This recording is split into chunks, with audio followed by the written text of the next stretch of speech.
ಕಾರ್ಕಳದಲ್ಲಿ ನಡೆದ ಯುವತಿಯ ಅತ್ಯಾಚಾರ ಪ್ರಕರಣಕ್ಕೆ ಸಂಬಂಧಿಸಿ ಸಂತ್ರಸ್ತೆ ಮತ್ತು ಆರೋಪಿಗಳ ವೈದ್ಯಕೀಯ ಪರೀಕ್ಷೆಯ ವರದಿ ಪೊಲೀಸರ ಕೈ ಸೇರಿದೆ. ಯುವತಿಯ ಬ್ಲಡ್ ರಿಪೋರ್ಟ್ ಪ್ರಕಾರ ಆಕೆಯ ರಕ್ತದಲ್ಲಿ ಮಾದಕ ವಸ್ತುಗಳ ಅಂಶ ಇರುವ ಬಗ್ಗೆ ಪಾಸಿಟಿವ್ ವರದಿ ಬಂದಿದೆ. ಆದರೆ ಆರೋಪಿಗಳಾದ ಅಲ್ತಾಫ್ ಮತ್ತು ರಿಚಾರ್ಡ್ ಅವರ ಬ್ಲಡ್ ರಿಪೋರ್ಟ್ ನೆಗೆಟಿವ್ ಎಂಬುದಾಗಿ ಬಂದಿದೆ.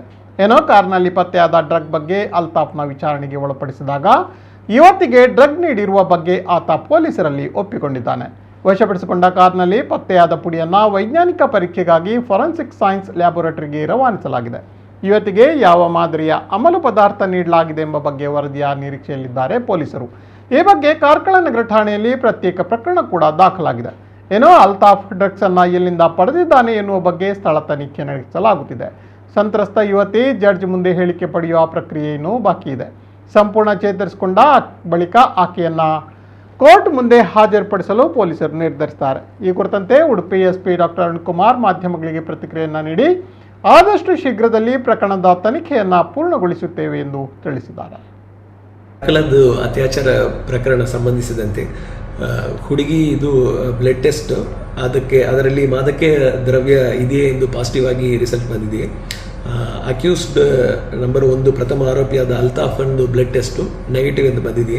ಮತ್ತು ಬಿಯರ್ ಬಾಟಲ್ ತಂದು ಕೊಟ್ಟಿರುವ ಎಂದು ಹೇಳುವ A2 ಆರೋಪಿ ಝೇವಿಯರ್ ರಿಚರ್ಡು ಅವನದು ಬ್ಲಡ್ ಟೆಸ್ಟ್ನಲ್ಲಿ ಮಾದಕ ದ್ರವ್ಯ ಇಲ್ಲ ಎಂದು ಬಂದಿದೆ. ಇದರ ಸಲುವಾಗಿ ವಿಕ್ಟಿಮ್ ಬ್ಲಡ್ ಟೆಸ್ಟ್ನಲ್ಲಿ ಡ್ರಗ್ ಪಾಸಿಟಿವ್ ಬಂದಿದೆಯೇ ಎಂದು, ಮಾದಕ ದ್ರವ್ಯ ಪಾಸಿಟಿವ್ ಬಂದಿದೆಯೇ ಎಂದು ನಿನ್ನೆ A1 ಅನ್ನು 4 ದಿವಸ ಆರೋಪಿ ಕಸ್ಟಡಿಗೆ ತಗೊಂಡು ಎನ್ಕ್ವೈರಿ ಮಾಡಿದ್ದಾಗ ಅವನು ಗಾಡಿನಲ್ಲಿ ಇದ್ದ ಒಂದು ಪುಡಿಯನ್ನು ತೋರಿಸಿ ಇದನ್ನೇ ಹುಡುಗಿ ತಗೊಂಡಿದ್ದು ಎಂದು ತೋರಿಸಿದ್ದಾನೆ. ಈ ಪುಡಿಯನ್ನು ನಾವು ಈಗ FSLಗೆ ಕಳಿಸಿ ಅದು ಯಾವ ಡ್ರಗ್ ಎಂದು ವೆರಿಫೈ ಮಾಡ್ತೀವಿ. ಮತ್ತು ಇದೇ ಡ್ರಗ್ಗನ್ನು ಹುಡುಗಿಗೆ ತಗೊಂಡಿದ್ದ ಡ್ರಗ್ಗ ಎಂದು ಕಂಪ್ಯಾರಿಸನ್ಗೆ ಕಳಿಸ್ತೀವಿ.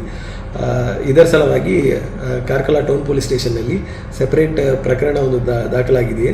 ಈ ಡ್ರಗ್ಗನ್ನು ಎಲ್ಲಿ ತಗೊಂಡಿದ್ದಾರೆ ಮತ್ತು ಡ್ರಗ್ ಎಲ್ಲಿಂದ ಬಂದಿದೆ ಎಂಬುದ್ರ ಬಗ್ಗೆ crime number 146/2024 under section NDPS act 8C ಮತ್ತು 22B ಮತ್ತು BNS ಕಾಯ್ದೆ 3 ಸಬ್ ಕ್ಲಾಸ್ 5ನಲ್ಲಿ ಈ ಪ್ರಕರಣ ದಾಖಲಾಗಿದೆ.